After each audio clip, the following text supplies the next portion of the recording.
Welcome everybody, Shade here, and we're in a new game on this series. This is Valheim. It's another survival type game.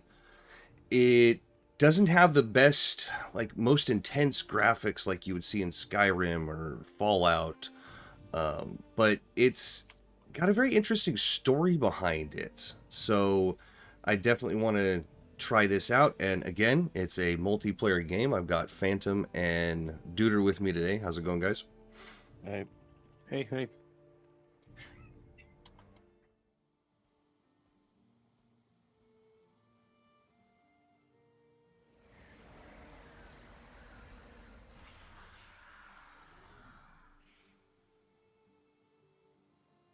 All right, so what we're going to do right now is I'm going to go ahead and start a game here. I'm going to actually create a new character on this game.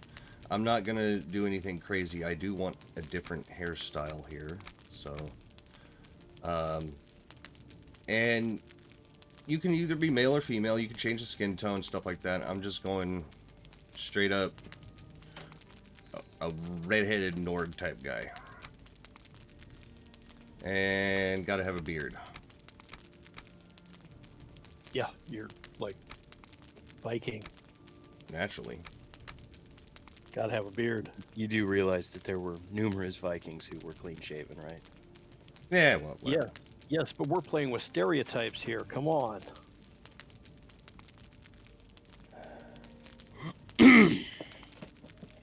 And I'm just going with my normal Shade name. I'm hitting, oh, that name already exists because I already made that character. Okay.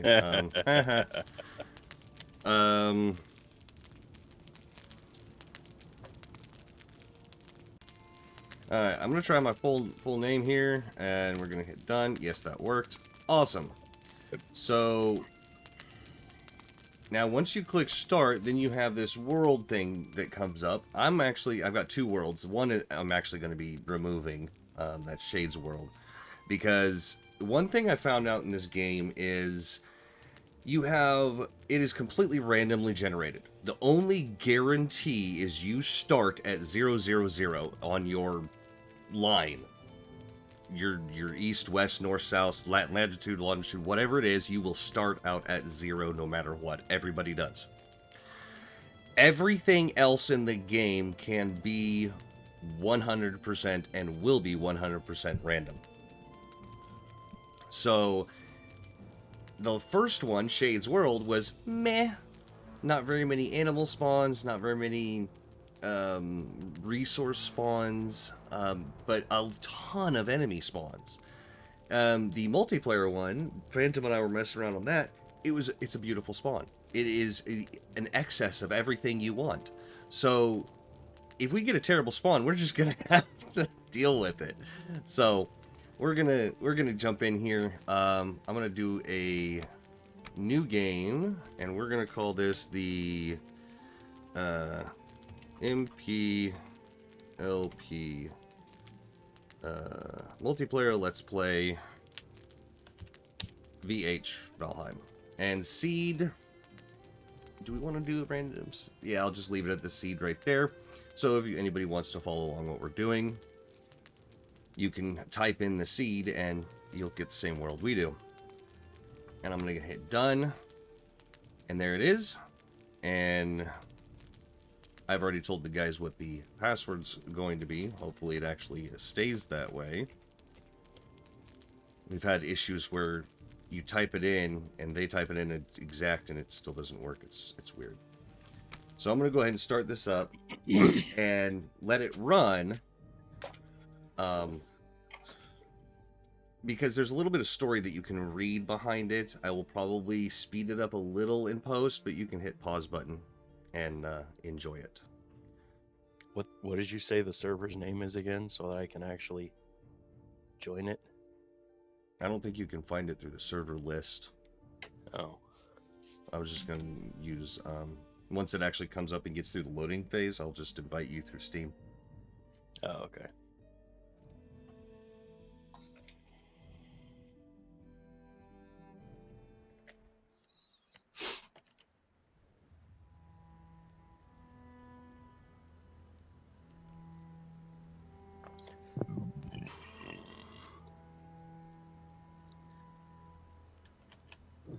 What this basically is saying is, when you died, you go in and to the 10th world under Odin's orders to put down his enemies that are trying to rise against him.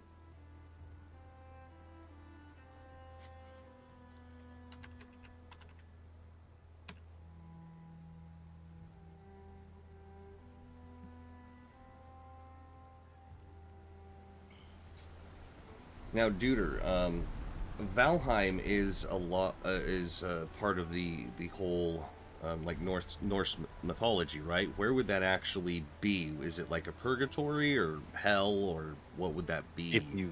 If you actually read what it says, it's a purgatory. It was one of the branches that Odin cut off. It specifically says that in the beginning of the game. Maybe I missed that because I've read it a couple of times. I've played it once for about 25 minutes, and I got that part.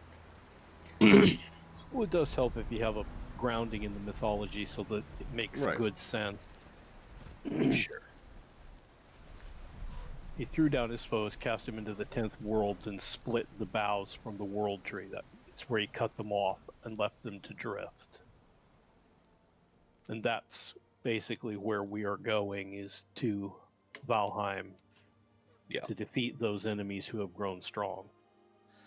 If this thing ever does anything but show me a black screen with a little box that says enter password on it, I entered the password, but so far nothing's happened. If you use the number pad, you may not be actually registering the password. So no, use the it number registered keys. that I typed in the password. It just sat there on the blank screen.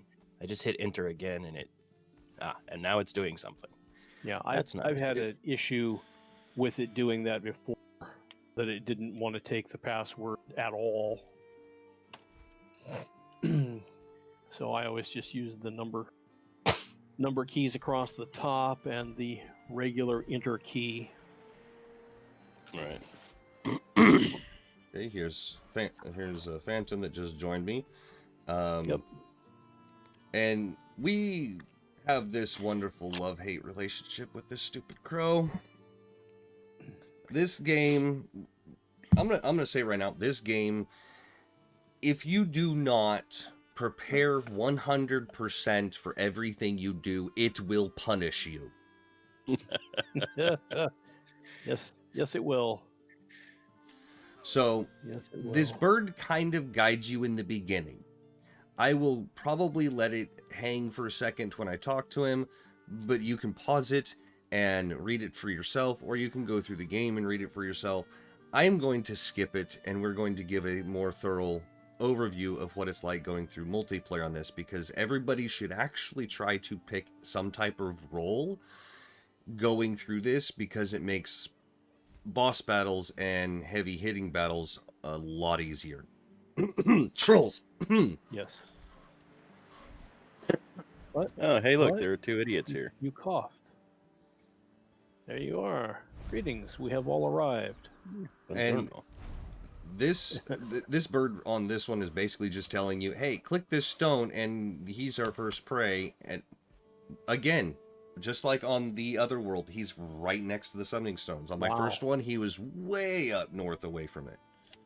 So that's interesting. So the idea of this is, it's a survival game. You're starting in next to nothing, and you need to gather resources. There are rocks everywhere. There's mushrooms. Mushrooms are hugely important. There are raspberries. And in the beginning, you want to eat pretty much anything that you come in contact with, because it's your life. Your life will extend the further and better the food you eat. Your stamina will extend the better complicated and more nutritious the food you eat. Yes. Even these dandelions are useful. I generally don't pick them up 100% of the time, but I will grab them occasionally. The sticks on the ground, you can find them, but as you can see, these guys are punching the trees. These little ones, you can actually not only upgrade your unarmed Saplings. skill, but you can get wood out of it. So there is that. You can also punch the bigger trees. It's just less effective. Yeah. It'll still level up your unarmed though. Yeah. Oh, both of you might want to go ahead and open up your map and click visible to other players so we can make sure we know where we are. Yeah. Oh, and these little guys, these little greylings, these guys are the They drop resin. nasty forest demons, basically. These greylings are very easy to kill. The ones later on are not so easy to kill. So, now, from my experience, you have to find a prime location, preferably close to a coast, because there are boats that you will be getting. So we're gonna do some exploring around. If we come across something interesting, I will come back, but we really need to find a prime location that we want to settle down and actually start our camp and start building our base up. So we'll be And right I back. need to find some rocks. All right, so we have found a beautiful peninsula type area that goes off this way. This is a bigger chunk in the middle that we'll probably end up building on, and we are surrounded by water, and this is exactly what I wanted, because there are raids, I guess you could say, and it will make it a whole lot easier if we only have to focus fire in one direction. So what we're going to do is we're going to clear out a lot of this stuff here and start building. What I'm going to do right now is create a workbench, because we need it ASAP, right here. And now I'm going to start building a bit of a little structure around it, because you cannot use the workbench out in the open, which is kind of dumb. But, and now this bird wants to talk to me again, of course. He always wants to talk. Yes, workbenches allow us to craft complex items. Yes, I get it. Now, poof. Thank you. He's just doing his job, man. Don't be a dick. Alright. I need some type of awning on this thing. So we're going to do this. And that. And hopefully that's enough for us to be able to use this thing and repair our stuff. Yes, it is. Alright. Haha. And we're going to be clearing out this area. I'm actually going to go ahead and create a hoe so I can flatten it. Oh, is that how you do that? And there, when you look in there on the right-hand side next to the crafting menu, there's a repair button. Just keep clicking it until it's grayed out. Gotcha. All right. We do need to make a campfire and a cooking stove because I have meat to be cooked. Yeah, I'm getting to it. I'm also going to make All right. us some beds and a place to sleep. So we're going to set us up a little lean-to and someplace out of the weather to sleep so we can have some daylight. And we're going to build us our first little structure, and we'll be back momentarily. Alright, so we have a little camp here going. We've got a box with food. If you open up a chest, you can just right-click on things and just eat one of something so that you can save the inventory space you have for other things. When you have multiple people on the server, it makes things really, really useful, because one person can be gathering materials and one person could be hunting and another person could be, you know, working on the base, which I tend to do a lot because I like to do the building. Yeah. There is a lot of exploring to do in this game. When we get to a point where something new is coming up, then well, that'll be next episode, because now we have our first little place where you have the workbench, where you can create numerous different things. Flint knife is very useful. We'll go over each one of these and its strengths and weaknesses at some point. But this is the basics to survive. You got your campfire, your little cooking station, you got your workbench, which the workbench has to be covered, and a few boxes, and of course over here, a place to sleep, or in this case, it's a spawn point if you die. So otherwise you're spawning all the way back where you started the actual world. Yep. So we're going to rinse and repeat. Gather raspberries off of little bushes like this one, even though this one doesn't have any raspberries on it at the moment.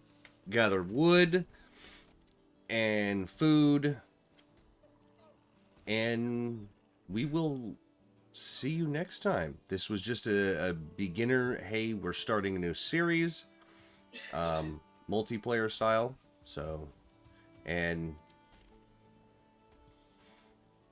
hope you enjoyed it. It wasn't much, but next time will be a little bit more exciting.